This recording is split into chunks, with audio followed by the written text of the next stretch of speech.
नमस्कार। आज हम एक ऐसी कॉन्स्टिट्यूएंसी के अंदर चलेंगे जहां मिट्टी की हकीकत और चुनावी आंकड़े एक दूसरे से टकराते हैं। बात कर रहे हैं बिहार के कुरहानी की, AC093। एक ऐसी जमीन जिसे समझने के लिए सिर्फ नंबर्स नहीं, बल्कि उन नंबर्स के पीछे सांस लेते हुए लोगों को देखना होगा। आगे बढ़ने से पहले एक बुनियादी बात तय कर लेते हैं।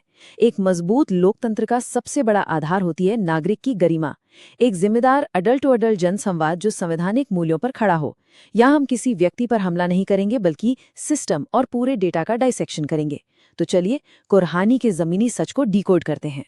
इस टेरिटरी को महसूस कीजिए। कुरहानी 100% एक रूरल क्षेत्र है। तिरुथ रीजन का हिस्सा होने के कारण यहाँ की मिट्टी और मौसम ही यहाँ का आर्थिक पहिया चलाते हैं। पूरी तरह से खेती पर निर्भरता है, लेकिन लगातार आने वाली बाढ़ और कृषि संकट ने कमर तोड़ रखी है। रोजगार न होने के कारण हर साल पुरुषों को मजबूरी में दूसरे राज्यों की तरफ पलायन करना पड़ता है। और इस बात पर ध्यान दीजिए, यही पलायन वोटिंग के दिन यहाँ की पूरी डेमोग्राफिक हकीकत को बदल कर रख देता है। अब इस कोल्ड हार्ड डेटा मैट्रिक पर आते हैं। 2025 के चुनाव में टर्नआउट देखिए, 75.72%। एक आम नज़र में ये सिर्फ एक बड़ा नंबर है, लेकिन साइकोलॉजी की भाषा में ये एक एब्सोल्यूट डेमोग्राफिक सैचुरेशन है। इसका सीधा मतलब ये है कि दोनों पक्षों ने अपनी पूरी ताकत झोंक दी। ग्राउंड पर हाइपर मोबिलाइजेशन हुआ। यहाँ अब कोई शांत या पैसिव वोटर नहीं बचा है। हर एक वोट को बाहर निकालने के लिए एक आक्रामक रूथलेस मशीनरी ने काम किया। और इतने मैसिव टर्नआउट के बाद नतीजा क्या रहा? जीत का अंतर सिर्फ 9,718 वोट्स। 2025 में बीजेपी की ये रेजर थिन विक्ट्री साफ इशारा करती है कि कुरहानी एक हाइपर मार्जिनल स्विंग सीट है। यहाँ चुनाव किसी नेशनल हवा या लहर से नहीं जीते जाते। यहाँ नतीजे तय होते हैं अलग अलग समुदायों के माइक्रो लेवल शिफ्ट से। जब मार्जिन इतना माइक्रोस्कोपिक हो तो हर बूथ की एक छोटी सी चूक पूरा चुनाव पलटने की ताकत रखती है। तो आखिर ये स्ट्रक्चरल अरिथमेटिक है क्या? कुरहानी एक सिवियर कास्ट बाइनरी में लॉक है। अगर हम नंबर्स को ब्रेक डाउन करें तो ओबीसी वर्ग लगभग 45% है। एससी आबादी 18.44% के आसपास है। मुस्लिम लगभग 16% हैं। ये मैसिव ओबीसी और एससी ब्लॉक्स ही इस जमीन के पॉलिटिकल रूल्स ऑफ एंगेजमेंट लिखते हैं। यहाँ की लड़ाई में सरवाइव करने के लिए इन ब्लॉक्स की समझ और उनका माइक्रो इंजीनियरिंग करना एब्सोल्यूट फाउंडेशन है। लेकिन देखिए, सिर्फ सामाजिक आंकड़े काफी नहीं होते। चुनाव अपने आप में एक बहुत बड़ा लॉजिस्टिक ऑपरेशन है। ग्राउंड पर जो फाइनेंशियल एसिमेट्री थी, उसने गेम पूरी तरह बदल दिया। विपक्ष के कैंडिडेट की डिक्लेयर्ड एसेट्स लगभग 12.95 लाख थी, जबकि इनकम्बेंट बीजेपी विधायक की 3.04 करोड़।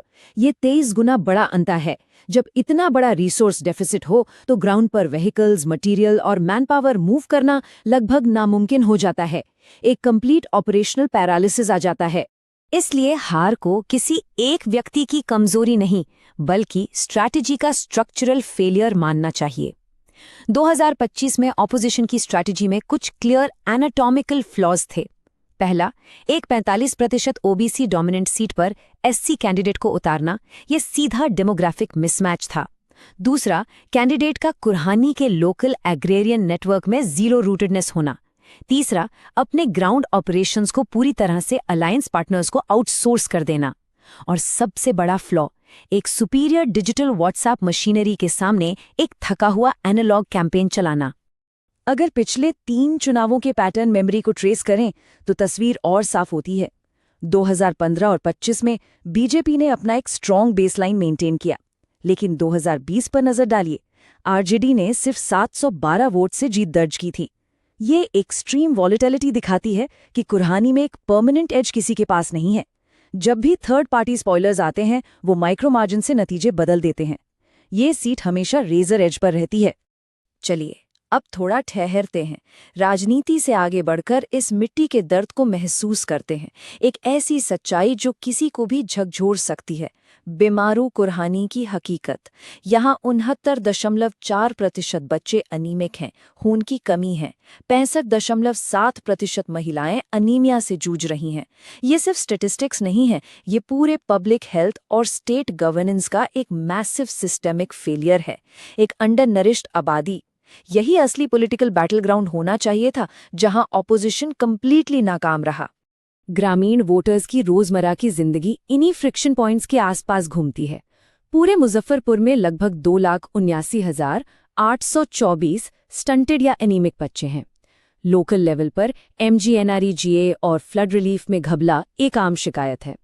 किसान को मिनिमम सपोर्ट प्राइस बाईपास होने की वजह से डिस्ट्रेस सेल करनी पड़ती है और हर साल मॉनसून आते ही इंटीरियर पंचायत की सड़कें बिखर जाती हैं।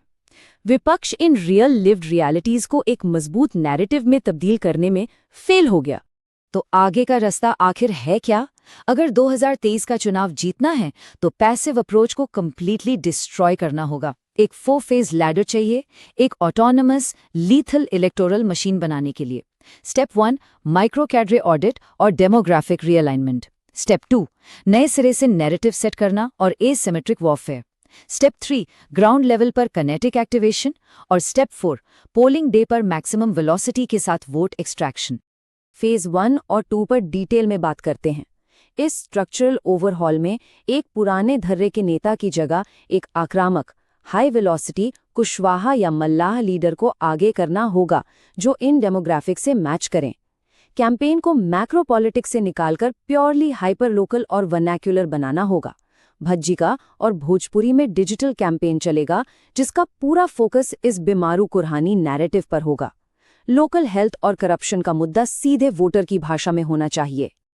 और जब हम फेज 3 और 4 में एंटर करते हैं तो गेम पूरी तरह से ग्राउंड डोमिनेशन का हो जाता है। कुरहानी में 320 पोलिंग बूथ्स हैं। हर बूथ पर 5 डेडिकेटेड एजेंट्स की काइनेटिक फोर्स चाहिए। उन्हें हवाई बातें नहीं करनी है। हर पंचायत का अपना एक अलग स्पेशलाइज्ड माइक्रो मैनिफेस्टो होगा। एक गांव, एक समस्या और उसका डायरेक्ट सॉल्यूशन। क्योंकि यह 100% रूरल क्षेत्र है, इनको इनकी सड़क और इनके खेत की बात सबसे ज्यादा समझ आती है। लेकिन यहाँ एक बात पूरी तरह से स्पष्ट करनी होगी।